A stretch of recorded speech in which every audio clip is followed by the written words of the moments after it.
Hi everyone, I'm Nikki and I am at Nikki Hearts Cards on all social media.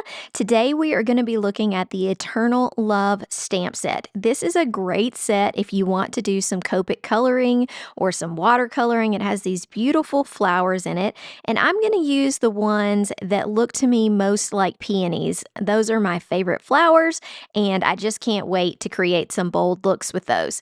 We're also going to look at making our own metallic paper. So stay tuned. Let's get right into this video. So as you've noticed, I've already powdered the paper. I like to create an embossed image when I'm going to do Copic coloring. That just helps me make sure that my ink doesn't run, and it also gives me that little edge of the embossing to kind of butt up against and do coloring.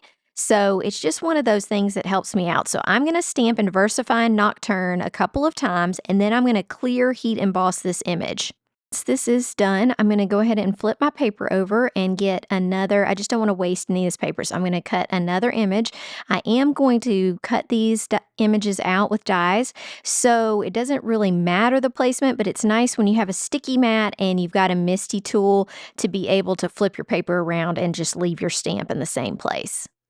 Okay, so I'm going to get started with my lightest color. It's going to be R81, and this is a great pink that really looks great with all of the vintage colors in the paper pack for this release. So I just kind of match this to some of the pinks that are in there. And I also pick my colors a lot of times by what markers I actually own. And I have this trio of R81, R85, and R89. And they are kind of a jump in colors, but you're going to see how they create a very bold look. Now, I don't in any way consider myself like a professional Copic colorer. I just have a theory that kind of works for me and my limited coloring skills. I like to start out with the image, and especially a big floral image like this, just kind of go petal by petal, because sometimes it's a little bit difficult to decide what is going to be greenery and what is going to be the petal of the flowers, especially with peonies because they have so many petals. So I'm going to lay down my basic bottom color with not a whole lot of hoopla, just laying down color where I think pink needs to be, and I'm coloring each in, not doing tons of strokes, nothing like that, just getting the color laid down. Okay, here's what I've decided is petals versus greenery, okay? So I've got all the color laid down. I'm going to repeat this process for the other image because I'm going to have these images across from each other on a card. I want to keep it pretty consistent what I consider greenery and what I consider petals. Let's get started with our middle pink color, which is going to be R85.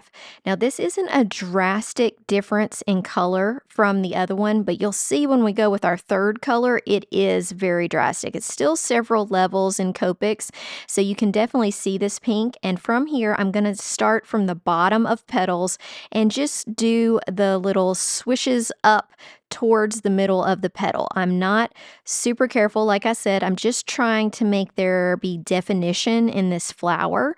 And so I'm creating some difference in color between the petals. So I'm going from the bottom of these petals, and then I will also create up in the top part of them. I will just add some darkness into those center petals, not being super careful, but we still have a few right here, and I felt like this should go down so the darkness is all in kind of one line. And then I'm going to add that center area. So let's move on to the center. Okay, and I'm going to speed this up just so you can see. I'm just adding a little bit of darkness at the bottom of each of these areas where they start. And I'm not being super careful. I just want to get some definition in the middle of that flower. You are about to see what bold looks like. Okay, so we're going to take R89, which is a dark red. It's still in the same color family. Like I said, we're using R81, R85, and R89. With this color, I'm coming in with just a small area. I will come back and blend it out just a little bit, but I'm not going to be excessive in my blending because I do want this very bold definition in this flower. Here's how it's looking. It looks pretty drastic, so I'm gonna come in with R85 and I'm gonna blend out this red a little bit, and that's going to take it to a whole new level. Like I said, you're gonna die when you see this on a card. It looks so good, so I am gonna add this blending that will kind of level out that red just a little bit, and I'm going to go over all of the red that I've done with the R85 and just add a little bit more interest to it. Our first green color is YG63, and I'm going to use kind of a weird combo of colors here. But once again, this is partly due to the options that I have and also just creeping with that wonderful vintage type color. So this YG63 is not my normal leaf color, but like I said, I wanted that vintage feel, and this really looks good with some of the papers in the new paper pack. So I'm going to color all leaves in with this, and then we'll go in with our next darkest color. Our medium green is YG67. And I'm doing like I did with the flowers, where I'm taking that medium color about halfway down the leaves.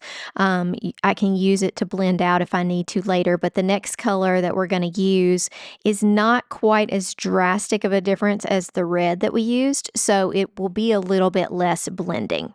Our darkest color of green is G94. So we've done YG63, YG67, and now G94. And I'm just doing a little bit like I did with the leaves, or I mean the flower petals. I just am adding a little bit at those junctions.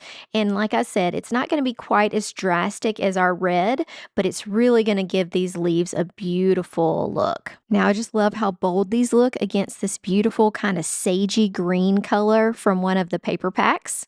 Here's where making our metallic paper comes in. I feel like that needed some kind of frame just to bring some beautiful attention to these flowers. So I'm going to start with plain white paper.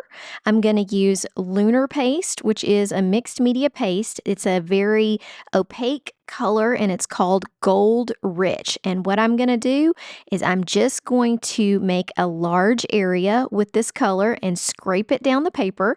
Make sure that I don't see any white through it, and I'm going to make it large enough for an A2 card. Once it's dry, we are going to cut a frame out of it. Now look how gorgeous this looks. It is a little bit warped, but that's okay. When we cut the frame out, we're going to use rectangle dies and create a frame that fits perfectly on an A2 card.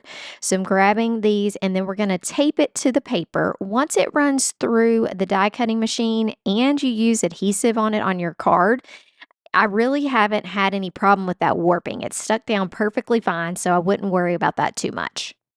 So one thing that makes lunar paste amazing for this kind of technique specifically is that I don't have any problem with it peeling off the paper once it's dry. So I can add tape and all kinds of things, and I'm not peeling any of that lunar paste off. It's like it becomes just your own metallic paper. So I highly recommend it for that. I did put two rectangle dies together to create a frame, and then we're going to use that kind of to help with our focal point on our card. Okay, so this creates a frame, and then we have this nice rectangle on the inside here that's covered in that lunar paste. I'm going to use that to die cut for another project, so don't worry, not throwing that away. But look at how perfect this rectangle turned out. It's so beautiful. I'm going to show it to you on the beautiful green paper right here.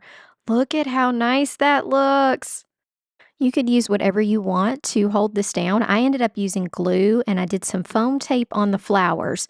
Then I went back in and added some beautiful little gemstones from the latest collection. I love that Honeybee has these sparkly things that already have adhesive on the back. So you can just grab them off the paper and you don't have to worry about getting a glue smudge anywhere.